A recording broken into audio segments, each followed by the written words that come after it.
Welcome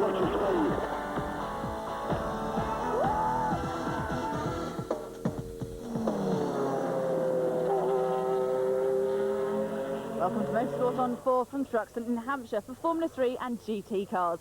Now we should be up to round 21 and 22 for the Formula 3 Championship, but 2 weeks ago at Knock Hill the weather caused the cancellation of round 20. That presented event director Grant Stewart with a bit of a problem, so I asked him how he was going to get over it. We gave it as long as we could, but unfortunately things were just too dangerous to run, so we decided to run it this weekend at Thruxton. Now, obviously, Knock Hill does have a reputation for treacherous weather. Being a Scot yourself, what does that mean for the future of Knock Hill? Yeah, we're definitely going back next year with GTs and with F3. We have moved the date earlier in the year to a time where it's usually much better weather. Grant Stewart there with good news about the future of Knock Hill. We're going to start the programme now by taking a look back at what happened there for the Formula 3 cars.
We've come from the circuit with the lowest average speed to the circuit with the highest average speed, and the contrast couldn't be greater.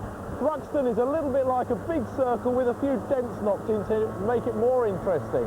It's very fast, very difficult to learn. There are no 90-degree corners here with straights to them. It's all corners, and this section is the key to the whole lap. It's really important to be smooth. This is Noble Corner with a bump right in the middle that upsets the car. It makes it want to throw out to the right-hand side, but that's the worst place you want to be. You need to be in the middle of the road, compromising your corner exit to get back to the left-hand side for the approach to Goodwood. And this is really high speed, all above 130 miles an hour. Carrying as much corner speed as possible, we're aiming for that marshal's post to get as close as possible, and hopefully the car's turned enough that you're not pointing out into the cornfield. If you've got it right and you've got the grip from the tyres, the car will exit very wide here at above 140, 145 miles an hour, snatching fifth gear on the run down to Church. It's so important to be smooth through this section to maintain good corner speed. It's the secret to the lap, and if you get it right, there's a possible overtaking point down into Church, but really only for the very brave-hearted. Down into Church, there's a little settle on the brakes, not hard, but just enough to scrub off a little speed. It's the fastest corner on the circuit, taking about 150 going in, about 155, 160 on the exit. Close to this marshal's point, there used to be a nasty bump here. It's a little bit gentler now, but really it's important to carry as much speed on the exit for the long uphill drag up to the chicane and the last overtaking point on the lap. Let's have a look in car and see it at racing speed. Through the chicane, I'm starting my qualifying lap in the Hales Racing Viper. V10, 630 horsepower, second gear out of there. It's not easy to get all that power down. Into Allard, the first bend, trying to carry as much speed as possible. It's a faster corner than it looks on the approach. And then braking hard into the complex round the corner, which is always difficult. A tight technical complex, right, left and right, not running wide through the middle part here to maximise your exit speed just here. The car drifts out very close to the grass here, and now we're joining the section I rode on the scooter. Very important to keep the speed up, your fast flowing sequence of corners, not running wide there, back across the centre of the road there, and aiming for that marshal's post right there, as close as possible. Again, the car running out wide, maintaining as much speed as possible, sticking fifth gear on the run down to Church.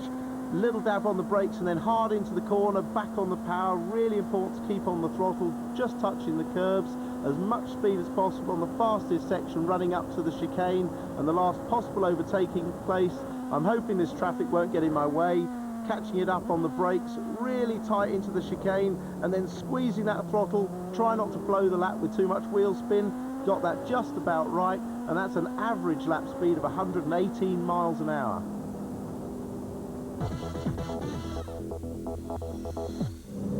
Andy Priaulx was a revelation at Knock Hill, qualifying on the front row, even in the dry. Can he continue that revival here at Thruxton? It's over to Ben and Martin.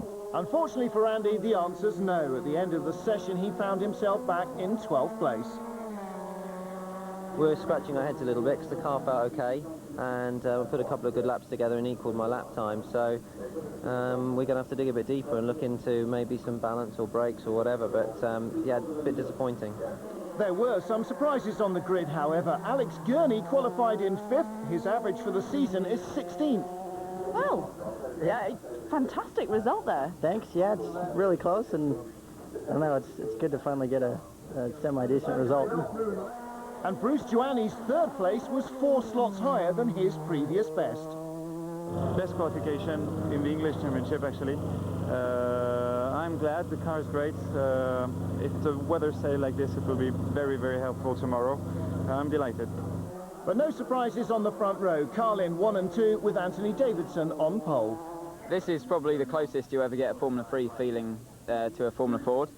There's no downforce, and when you head to the tighter complexes, it feels pretty similar to a Formula Ford, and I got my first pole position here last year in Formula Ford. In the scholarship class, Robbie Kerr reasserted his authority with his 12th pole position. Mark Mayle took 2nd place. That's his best performance of the year. And Michael Keohan found himself in a lowly 8th position. So the grid sees 2 Carlin cars and 2 Jaguars in the top 6, with the surprises being Promotechnic's Bruce Joanny in 3rd and Fortec's Alex Gurney in 5th. Robbie Kerr leads the scholarship with title rivals Gilmore and Keohan in 5th and 8th positions. The winner of the Knock Hill race, Anani Judis, is in 3rd.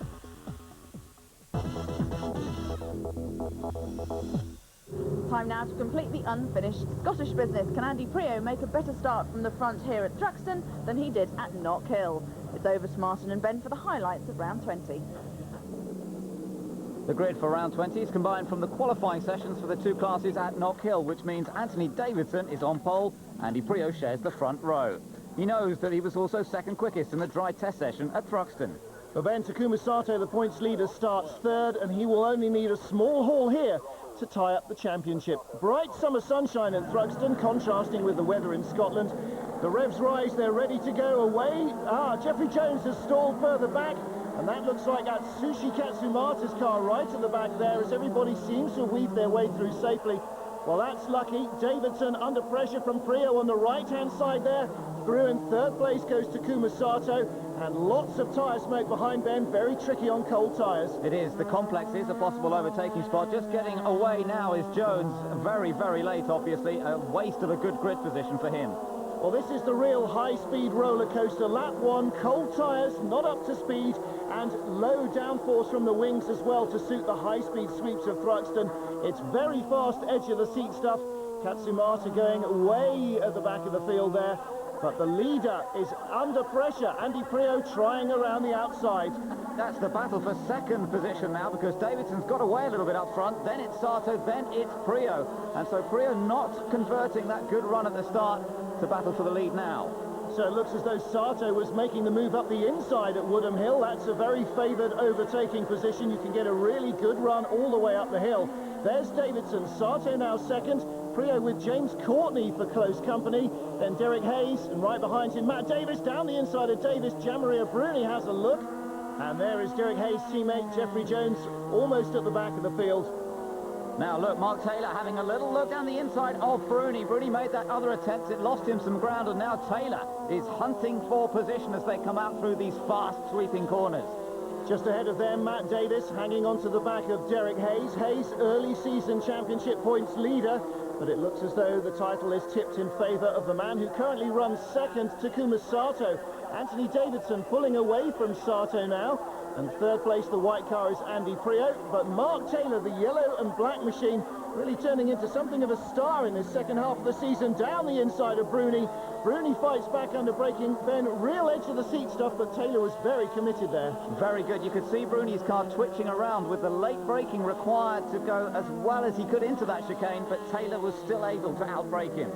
Derek Hayes under pressure there. His teammate Jeffrey Jones from the third row of the grid on the left-hand side stalls the engine, but look, he somehow manages just to ease it out of the way as everybody else swarms through between him and the stationary Katsumata. Here is Hayes now, leading Matt Davis, and Mark Taylor again up the inside. My goodness, he's got his car well set up for braking there. Yeah, that's really, really good stuff up there. You've got to be so committed on the brakes, and that's exactly what Mark Taylor's doing. Well, he's clearly running practically no wing either, because he's very quick in a straight line. But here around the slightly twistier stuff by the pits, Matt Davis trying to have a look back, but Bruce Giuani right behind him as well. The Frenchman is going superbly here at Thruxton, and down the inside, back comes Gianmaria Bruni. Well, Davis is being swarmed all over by this buzzing nest of cars. He just can't avoid them all. A little bit optimistic by Bruni, but they all got away with it. That could have ended in tears, but fortunately they all found that little bit of space required. Bruni still chasing Matt Davis, right behind André, Lotterer and Alex Gurney. And Bruni again looking for a move. Looks as though Davis is in trouble here. Heading down towards Church Corner. Now we're on board with Alex Gurney. Listen to that engine and watch ahead. Lotterer now trying to make a move on Bruni into Church. It's a brave place. Tim Harvey said it was possible. He's just proved it. And Alex Gurney also trying to make the move. Well, Gurney's certainly got the speed here. We saw that. He's qualified 5th for the Thruxton races, but he started back in 14th after qualifying in that position at Knock Hill. Still down the inside. They're all squeezing past Ryan DL. Lotterer got through there, past Bruni, despite Bruni's weaving. But, oh dear, who's this going off? Robbie Kerr, that is, and that's an unusual mistake from the scholarship class leader, and that's dropped him down. He was in 3rd, that's put him down in 8th. Look at this now, Sato behind Davidson, but for how long? He's reeled in the leader straight up the inside, and Davidson didn't cover that. I don't think he expected Sato to arrive so quickly. Looks like Sato's running even less downforce perhaps than the race leader, and that may leave him open to attack under braking down into the complex. Well, while that battle's going on up front for the lead, there's also a battle going on in scholarship class for second. Matt Gilmore's hit the back of Judas's car, and Arnie Judas spins, and that loses him various places. It looks as though he may have kept the engine running, or trying to get it running. Has he? No, I don't think he has, actually. Yes, he has. He has got the engine finally. It took him a while to get the engine revving again. Finally, he could get the engine revving, engage gear, and off he goes. Well, that's a shame. He fought a great rear guard action at Knock Hill to win the race. Sato doing the same here, fending off Anthony Davidson. And I wonder what the team boards say. I'm not sure there's going to be an awful lot of team orders. Priaulx in 3rd, James Courtney in 4th. They're a little bit all on their own there, aren't they? And the battle for 5th coming up, well, that's all over, because Taylor from 12th on the grid has got it.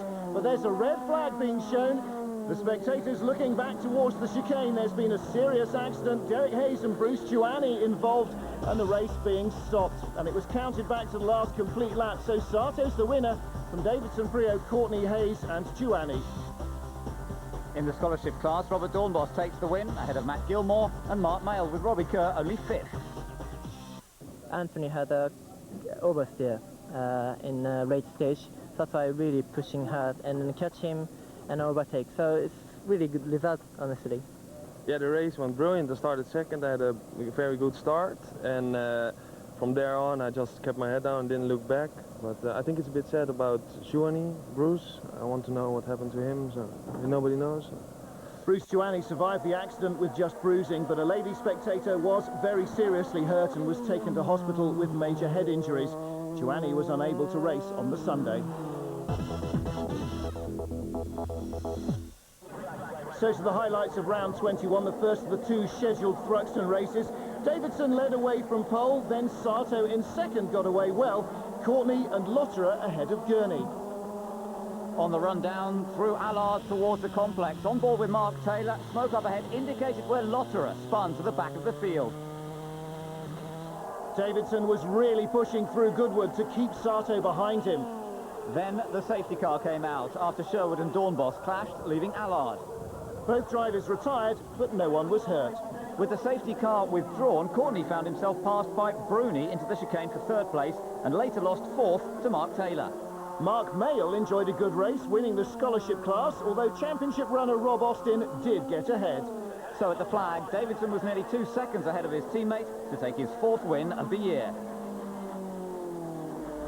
Robbie Kerr's second place in scholarship gives him a 25-point lead over Matt Gilmore, but any of the top 4 drivers could still win it. In the championship class, Derek Hayes finished in 6th, meaning that Takuma Sato only needs a few points, even if Hayes wins the last race of the weekend. So congratulations to Anthony Davidson for holding off Takuma Sato. What will round 22 bring? Find out in a couple of minutes.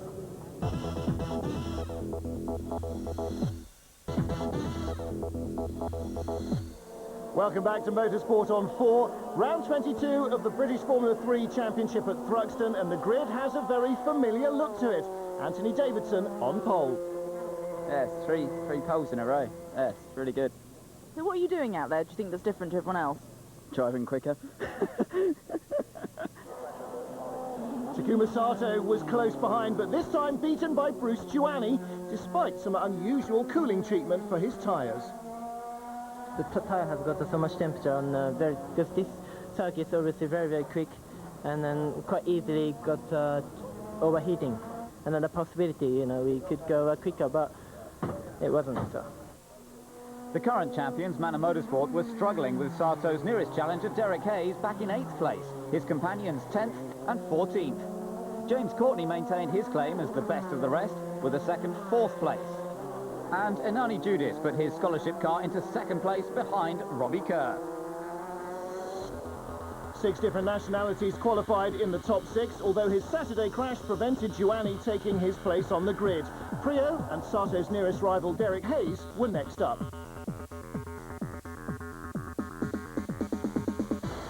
Robbie Kerr had Judis and Mayle between him and his points rival Matthew Gilmore, with Robert Doornbos and Kazuki Hoshino in 5th and 6th. Takuma Sato will win the green flag British Formula 3 Championship unless Derek Hayes wins the race and Takuma finishes 6th or lower. Now Takuma is starting from 2nd on the grid and Derek is back in 7th. Stand by for the race for a new champion. Well, Takuma Sato, the crowd favourite in terms of overtaking ability and also the points favourite. Robert Doornbos starting from the pit lane with a little note about England's thrashing of Germany in the World Cup qualifiers the previous day. Well, it's dry, but threatening clouds overhead could spell rain. Let's get on with the start, though. The revs rise as they wait for the green. Away they go cleanly. No stallers this time, it seems. Jones and Katsumata getting away neatly, but it's 2 and 3 abreast as they head down towards the complex for the first time. There could be a major sort-out among the top half dozen. Once again, no evidence of start-line nerves for Davidson. A great getaway. Sato in 2nd and James Courtney holding on to 3rd. Lots of tyre smoke ahead and a spinner. That's Rob Austin as we ride with Mark Mayle. He escapes the complex. There goes Rob Austin. Oh, this is no time for donuts, Rob. Trying to get it all sorted out. Yes, you can sense the frustration there, can't you? And Jamie Spence off on the inside as well, but it looks as though both cars are undamaged. They have the requisite wings and things, which is going to be critical around the high-speed sweeps of Thruxton. Derek Hayes has made a great getaway, but look at this. Here comes Courtney, trying to get past Takuma Sato for 2nd place up towards the chicane. Well, that's a great move by Courtney. Set it up nice and early. He was along the inside all the way. Sato could only defend by staying around the outside under braking. And Mark Mayle in the same situation. Through come the scholarship class front runners. Mayle loses 2 places there, right up to the chicane under braking. Michael Keohan making good progress there. He started down in 7th and now up into 3rd place. Up front, look at that, little bit of a sideways moment from Davidson. Well, we saw how hard Davidson was trying in the previous race, and he still is. The car twitching and jumping around, but he holds on to the lead with Mark Mayle in the complex. And there goes André Lotterer in the Jaguar. He must have been involved in that first run through the complex spinning schmozzle. There's his teammate Courtney in 2nd, Sato 3rd, then Hayes. Then Davis and Bruni, 5th and 6th position. All race winners this year. 7th place is Andy Priaulx, also a race winner. So you have to go right down to 8th before you get Mark Taylor, who has yet to win. Now, let's see if there's any attacking going on as they come up the hill towards the chicane. Davidson is our leader. Courtney, look at Sato. Under pressure from Hayes here. Sato trying to defend, but Hayes comes up the outside. And does he? Yes, he makes the pass. Sato can't get back.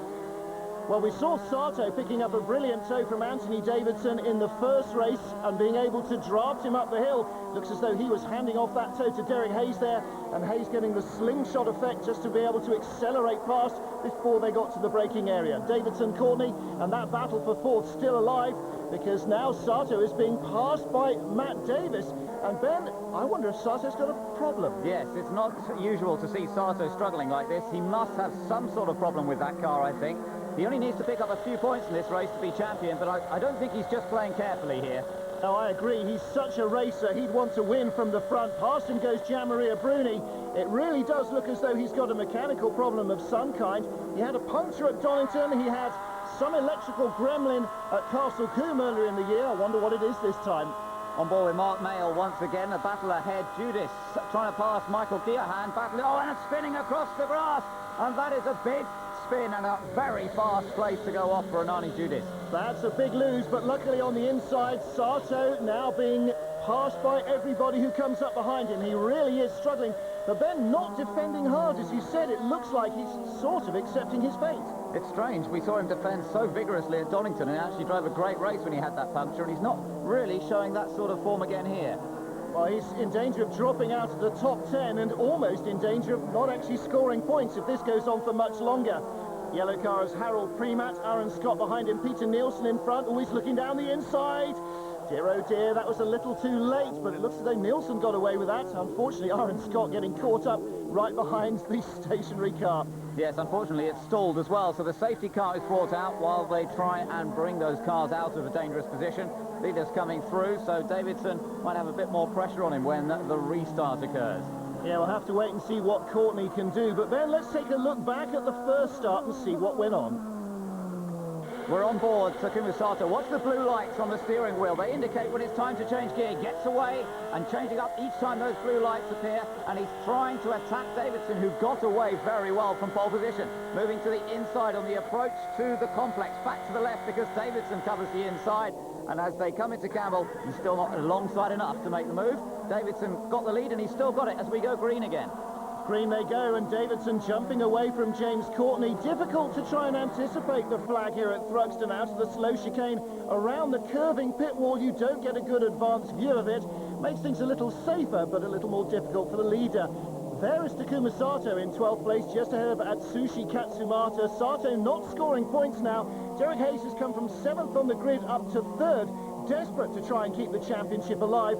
And Sato, well, his problem seems to be helping Hayes at the moment. Yeah, this could be good news for Derek Hayes. A good drive in 3rd place at the moment. I wonder if he can do anything about the two ahead of him. Anthony Davidson still leading. There is Sato through the very fast Goodwood. And we ride on board with him now as we head down towards Church. Again, that engine. Listen to it. Sounds great, working hard. Is he flat? He sure is. No lifting off the throttle as he went through Church. And he's got a great run on Alex Gurney here. Well, now I wonder if Sato's problem has cured itself by a couple of laps behind the safety car at lower speed. Maybe it was a temperature sensitivity thing. Oh, and off goes Gianmaria Bruni. Bruni getting tangled up there, I think, with Matt Davis on brakes. And in the chicane, he loses a couple of places. Davidson easing away from Courtney. Hayes applying himself to the task. He needs to work his way up if he can to the top step of the podium. In 4th place there is Matt Davis, Mark Taylor, Andy Priaulx, and then DL with Lotterer up there, and it looks as though Sato is starting to recover. He's picked off Alex Gurney on the run up to the chicane. Still worried faces on the Manor Motorsport pit wall though. They've won the championship the last 2 years. They may not be able to make it a hat-trick.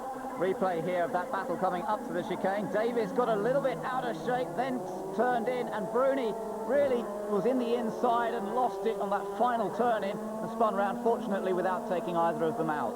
Really had to go for the inside there, didn't he? Hayes dropping away from Courtney now, and Davis in the orange car under pressure from Mark Taylor. Really looking aggressive there. Coming up to the complex, and Mark Taylor goes to the inside. This is a good overtaking opportunity. Can he make the move work? Looks like it, unless Matt Davis is still around. No, we've got past him, and he's got himself up past Matt Davis into 4th place. Well, Davis dropping back a little, but I think Mark Taylor's showing he's really got the speed and confidence around here, and Alex Gurney pulls off. Maybe that's why Sato looked quicker getting past him, because Gurney's clearly run into some problem. Bruce Jenkins, the boss of the Jaguar F3 team, looking up at his signalling pit on top of the truck. They can see all the circuit, and they're reporting that their man, James Courtney's right with race leader Anthony Davidson. They couldn't be more right. When Bruce sees them leaping up and down, they'll know that Courtney's made a move, and that's got to be coming soon. He's all over the back of Davidson, goes to the inside. Davidson defends. Courtney, four wheels on the grass. Always going to be a disaster. Spins 3 or 4 times. Past goes Hayes. Yes, he will know that it's been a disastrous manoeuvre. And there you go, that signal says everything, and Courtney must have dropped down right in front of Sato. 7th place, Sato goes past him for 7th. Courtney in trouble, and that's the end of a fine showing by the Jaguar driver, although he's fighting back again. Yeah, he's still coming back at them, and look at the rain coming down now. It looks as though it's going to get very, very slippery out there. They're on slick tyres, of course. It's been dry up to now. This is going to certainly make life difficult. Well, surely if it's raining at the pit lane, the organisers will throw the red flag. The cars all on slick tyres, all running very hard, and this is absolutely treacherous for them. They've got no indication of when they'll hit the wall of water, and it is red flag, so that's it. This race red flagged as well. It's all over. Takuma Sato in the points, but it's going to be victory number 5 for Anthony Davidson in another topsy-turvy Formula 3 race. With the red flag coming out, the results actually go back a lap, so that changes things a bit. It means that James Courtney has 2nd ahead of Derek Hayes in 3rd. Takuma Sato finishing eventually in 8th position. In the scholarship class, Michael Keohan takes victory ahead of Robbie Kerr. Mark Mail in 3rd ahead of Gilmore, Doornbos and Judith. Tough race, but I'm happy with the car in Motorsport and Diamond Racing since 98, 99.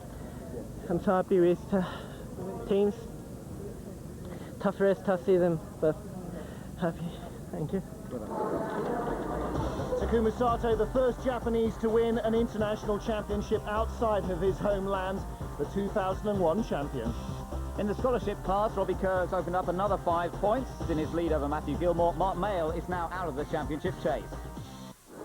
So Ben, how do you rate our new champion Takuma Sato? I rate him very highly, actually, Martin. He's been the class of the field this year. It's the way he goes racing. He is a racer. He's always attacking that impresses me. Sometimes that goes wrong, as we've seen in some incidents. This one was at Donington.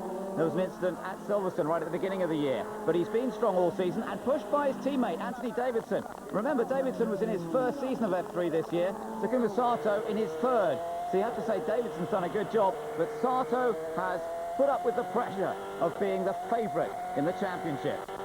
The big question, of course, Formula 1. Well, of course, can we see a Japanese driver reaching the top in Formula 1? That's the question, but he's got to get there first. Good connections with Honda, but Mark Hines, a previous British F3 champion, has struggled to get anywhere with his career.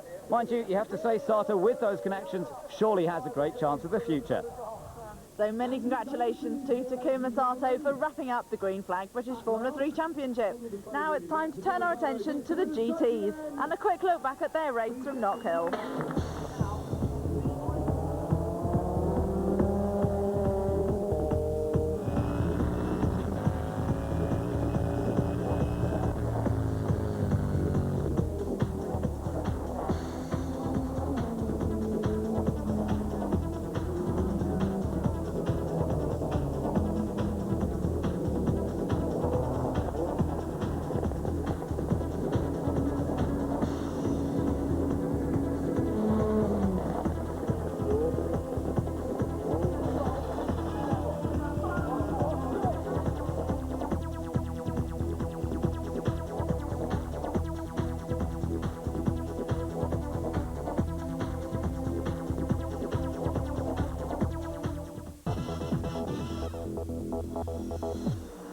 There were no surprises in qualifying at Thruxton. The men in black on top of the GT pile. The Lister, the Viper and the TVR in their accustomed positions. The Lister, though, was simply awesome. Quickest by a second for much of the time. That sort of track this, you know. It's quite difficult, quite a nice track. I've always liked here. I just said to Mike, I haven't been here since my dad raced here. You haven't? No, so I don't know which year that was, 1969, I think. Oh, you're not that old, surely, though. I don't look it, you know that, Amanda. In GTO, Kelvin Burt resumed the role of qualifying driver to beat his Par Motorsport teammates by 6 tenths. Yeah, the car feels really good, both here and last time out at Knock Hill. I've been very pleased with the setup of the car. In the middle of the season, the car lost a bit of its precision, and we've got that back now. It feels really, really good. So, relatively easy, I have to say. Since Knock Hill, the Roll Centre Racing Tuscan has been to Japan for the 6-hour Suzuka race, where it was second in class. After his terrifying crash at Donington, it was good to see Shane Bland visiting his team at Thruxton. Well, it's recovering nicely now. I've had a replacement of the C5 vertebrae. It was very dodgy, shall we say, bit of surgery, but they did it really well. You know, the Queen's Hospital in Nottingham did a good job. The Viper and TVR teams were looking for help from Lady Luck to restrain the rampant Lister. The Ultima was fourth, and GT champion Callum Lockie was back with Dave Wells, qualifying just ahead of the Stealth. The two Par Motorsport Porsches were ahead of the Tuscan R's, the GTO Viper in 6th, behind current champion Mark Sumter. Back with more after the break.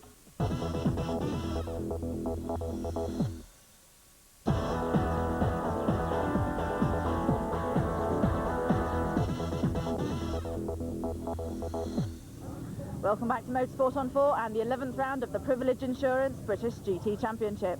Now, we should be a world away from the conditions that we saw at Knock Hill. There's no mist and rain yet.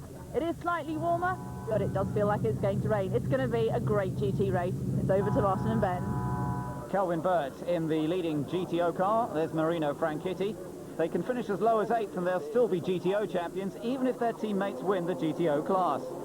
So the GTO title all but done. The GT title, though, is still open, and it's those cars that head us round to the green flag. Dave Warnock on pole position, and the Viper gets a big squirrel as Rob Wilson unleashes the horsepower. He's trying to take the lead from Dave Warnock. Warnock normally cautious on the first lap to avoid damage and trouble. Looks like he's going to defend hard here. Holds the lead down into the complex. Callum Lockie starting from the back in his GT class Porsche after infringements in qualifying. Up front, look at Dave Warnock, just getting away from Rob Wilson, and in fact right behind him the TVR of Bobby Verdon Rowe, putting the pressure on. Some battles behind them too as the Quaife tries to move up a position. Well, it looks as though Dave Warnock's really got the hammer down. Very impressive starting indeed from Warnock, perhaps trying to seize the initiative in the championship battle. Field sorting itself out further behind. There is Tim Sugden right ahead of the GTO Viper, right at the front of the GT field. But here comes Rob Wilson. Now, I wonder what he's got in terms of horsepower.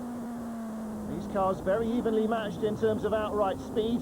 Wilson's trying to go around the outside here. Has he done it? He's locking his brakes. No, he hasn't. Dave Warnock protects it, but oh, he's lost it right in front of the other two. Well, that's a real drama for Warnock. Not only has he spun away the lead, but he's in a very tight piece of the track with the whole field right behind. Luckily, everybody will avoid him, but he must keep the engine alive and not get himself beached, as happened at Croft last year when he spun out of the final turn. So Rob Wilson in the Viper leads, but look at that! Right behind, Kelvin Burt takes second place from the TVR Speed 12. I bet he won't be able to hold that around the high-speed sweeps, and around goes Richard Stanton. And he was in the top 3 in the GTO class here. Kelvin points to the right-hand side, and through goes Bobby Verdon Rowe. No surprises there. The Porsche's got the handling, but it hasn't got the grunt of the big GT cars. Yeah, we're out onto the fast section of track now where the horsepower comes into its own, and Kelvin Burt very comfortably in front in his class and heading towards that championship win.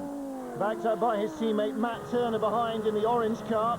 Well, Kelvin Burt may not have the outright speed of the front runners in terms of horsepower, but he's got it in terms of driverability and great handling too from the GT3Rs. Third place, reigning champion Mark Sumter's car. Sean Balfe at the wheel ahead of the GT class Stealth, a new car in the class. And Callum Lockie making up places. There's the GT class Ultima in front of him. And right ahead the GTO Viper. Curtis Hales at the helm of that one. Callum really hauling them in up the hill. See what I mean about the power difference between the classes? Very evident there on that long power sapping stretch. Callum desperate to make up places, but sensibly not trying to do too many people into the chicane. It can always go wrong. Up front, here comes Rob Wilson. Tyres are always a factor here at Thruxton. The tyres do a lot of work around the fast corners. He's got to protect them. Here comes Dave Warnock on his charge. Back up the field. Oh, it's all getting a bit tight into the chicane. He went for 2 and then decided he'd try and go for the 3rd as well, but the Marcus has to get around somehow. So Warnock sensibly not involving himself in contact. But as that... yeah, 2 gears, he said, I got past the first 2 all right. Not entirely sure that was a fair comment there, but in the heat of the moment, as he's trying to recover from his earlier mistake, I'm sure Warnock felt that that was justified. Taking a look at the replay here, you can see Warnock was leading, he was defending his line, that was fine. Wilson tried to go around. It was a pure mistake, that, from Dave Warnock. And look at the other two. Viper to the inside, TVR to the outside. They both made it through safely. And as they check themselves up, that's where Kelvin Burt got right up behind them. Now on board with Curtis Hales, there is Callum Lockie ahead. And Hales shouldn't be able to catch Lockie. He's got a less powerful car, so there's problems for the Dave Waltz Porsche. Well, that's a great shame. No luck for Callum today. No money meant there's no way he was been really able to defend his title this year, and it's drifting away. Quaife, Ultimate and Porsche also going through. Well, Callum's car misfiring horribly and not at the sort of speed you'd expect him to be going around. I'm sure he'll be heading for the pits and ultimately probably retirement here as well. Well, here is the Viper in traffic. Race leader Rob Wilson dealing with the Marcuses, and right behind him Bobby Burden-Rowe. And the TVR team have changed their normal driving lineup in the last couple of races. Burden-Rowe starting and then handing over to Michael Caine at the end of the race in the hope that something will change their bad luck. Callum limping round to the pits. There's smoke from the back of the car. It looks like today's all over. Into the pits. I wonder if they can do anything. He lost an alternator belt at Donington, remember? It might be something simple like that again, I suppose. Second and third in GTO, there is Matt Turner in the orange and purple car. Right behind is Sean Balfe, and closing up as well is Tim Sugden in the white car with the blue stripes. So a three-way battle for second in the class. And somehow Matt Turner got himself boxed in behind the Mantis of David Dove. Not sure why, because in fact Sean Balfe was right behind the Mantis. Maybe he picked up a toe and just had the extra bit of speed. Meanwhile, back down in the pits, Marino Franchitti in deep conversation with chief mechanic. Kelvin Burt is 21 seconds off the lead, but he's 8 seconds ahead of Balfe right here. Well, this is a good three-way squabble. Identical cars, and looks to be pretty even driver talent. I think maybe Matt Turner might be struggling with some sort of a problem. I wonder if tyres are a factor this early on. It looks as though Sean Balfe and now Tim Sugden are quicker. Sugden slipped through in the complex, and he's heading away after Balfe. So looks as though Turner and Horner's car may not be a factor in the end. Callum Lockie's car in the pits, an investigation going onto the engine, wondering if those belts have been thrown once again. Well, that's wretched luck for the defending champion, who's likely to see his title go this race or the next. Tim Sugden on the inside, and Turner. Well, that's tight stuff, isn't it? Side by side, Turner getting back ahead of Sugden. Looked as though it was going to be a problem for a moment, but both drivers sorted it out. Very edge-of-the-seat stuff indeed. It was impossible to call who was going to have the worst of that, but in the end they managed to get through, and I think without contact, Ben, which is probably some sort of a record there. And again, Turner defending again all over the grass on the inside. Sugden flies around the outside, takes the second apex at Cobb, and then as they head out of Seagrave, he is ahead and should stay there, I think. Now they've got something fixed on Callum Lockie's car, so he comes back out onto the circuit. Meanwhile, Michael Caine preparing to take over the TVR, which is in second place, some 6 seconds behind Rob Wilson. And here's Dave Warnock, third place in the GT class, but only 7th place overall. You can see him coming through the GTO cars at the moment. He's 48 seconds back, and that means an early pit call as he hands over to Mike Jordan. Jordan was awesome in qualifying. We'll be hoping to be able to reel in the leaders in the race. It's going to be tough for him. Meanwhile, here comes Matt Turner, the American, jumping out as the rather larger frame of Edward Horner squeezes his way into the driver's seat. Mike Jordan has taken over from Dave Warnock. Belts tightened away, he goes. That looks like a good stop from the Lister crew, and in comes Rob Wilson. Yeah, very slick job by the Lister crew, and the Viper team going for tyres. It has been eating its tyres. Now, normally it's the front left that really takes the aggravation here at Thruxton, but they're going for a full left side change, and then that might be a victory key, or it may cost them too much time. Well, that's true, Martin, but look, they've actually done the tyres even before they finished getting the driver in, so it won't be a problem. Kelvin Burt, meanwhile, is now up to second overall. And Amanda is with Dave Warnock. Mr. Warnock, what happened at the start? All my fault. I lost it on cold tyres. Completely my fault. But you did make up a lot of places there. Yeah, I did, but we're still a long way behind. So. Bobby Vernon brings in the TVR Speed 12. It was the race leader with Kelvin Burt in second. Michael Caine will jump in, and they will need to be very quick indeed to stay ahead. They should be able to pass the Viper if this is a decent change. Tim Harvey coming round then up Woodham's Hill, but out goes the TVR Speed 12. A change for the lead, I feel, on the cards. Yes, here comes Kelvin Burt in the white Porsche. He will take the overall lead, and I think the Viper may just overhaul the TVR before it gets back up to speed. It does so, and Amanda's in the pits.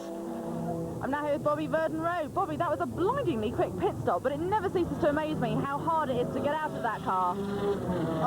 Yeah, it's not that easy. You can sort of swing underneath the bar like a bit of a monkey, but it's all right, actually. But, you know, I don't know how quick it was, but the biggest problem wasn't the pit stop. We've got quite a lot of understeer, to say the least, and I don't think we're lapping at all competitively, so I just hope the tyres at last. Well, you can see the tyre build up on the side of the circuit from everybody's worn out tyres. Kelvin Burt, the race leader, right behind him, Tim Harvey in the Viper, and as he did with the TVR earlier, Kelvin waves to the right hand side. By goes the Viper. Viper looks to have the door a little bit open on the right hand side.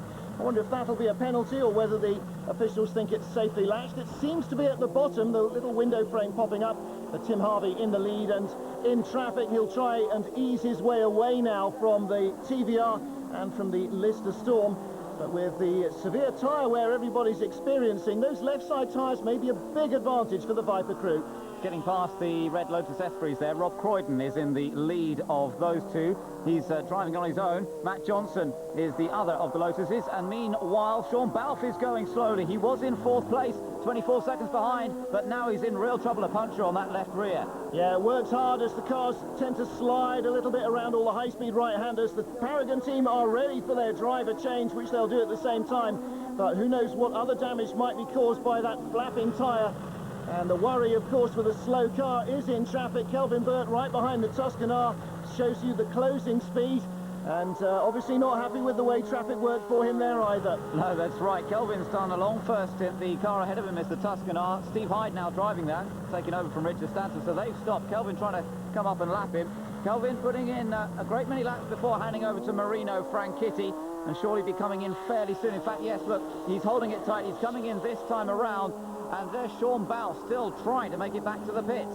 On such a high-speed circuit, it must be really demoralising to see fast cars going past you probably twice before you get back. Out gets Kelvin Burt, in gets Marino Franchitti. Discipline out on the track and in the pit stops has been superb from this driver pairing and the Par Motorsport team, and it's not much of a surprise to see them looking so competitive, but yes, problems with the belts or the radio there. Marino having a slightly longer stop than is normal. Oh, the time's ticking away. This is not good news. Away he goes. Remember, they don't have to win the class here, but they still want to. And eventually, it must seem like an age since he passed the pits last time. In comes Sean Balfe. Mark Sumter will get in. The championship gone for them, no question about it. Last year's champion, Mark Sumter. This year's champion, well, looks like being Kelvin Burt and Marino Franchitti. Somebody's off on the grass. That's Philip Hopkins, and he's taken a long trip off the tarmac. Bounces across, gets back on, looks as though the car's basically all right, and just lost a couple of places. There goes Marino Franchitti trying to go past him. But look at the acceleration of that GT car. And of this GT car as well, Mike Jordan in the Lister Storm having trouble with the Ferrari ahead of him and having a little bit of a gesticulate. Seems to be a lot of it going around here at Thruxton, but makes it safely through anyway. With the power that these cars have, they really do close on the others quickly.